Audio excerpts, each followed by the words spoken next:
আসসালামু আলাইকুম রহমতুল্লাহ। কিয়ামতের দিবসে সবারই নেকির প্রয়োজন হবে।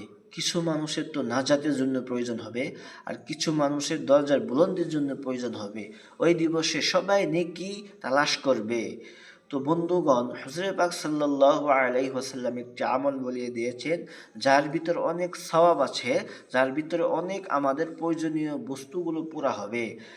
তো আমলটি হলো আনাস ইবনে মালিক রাদিয়াল্লাহু আনহু قال قال النبي সাল্লাল্লাহু আলাইহি ওয়াসাল্লাম।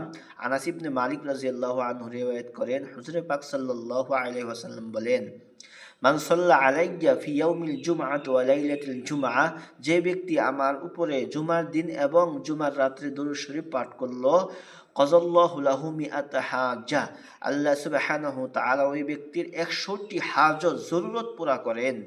সাবিঈনা মিন হাওয়াইজিল আখিরা, তার ভিতরে 70টি আল্লাহ সুবহানাহু ওয়া তাআলা আখিরাতের দিবসে পুরা করবেন। আল্লাহু আকবার। ওয়া সালাসিনা মিন হাওয়াইজিদ দুনিয়া, আর 30টি দুনিয়ার ভিতরে পুরা করবেন। আল্লাহু আকবার।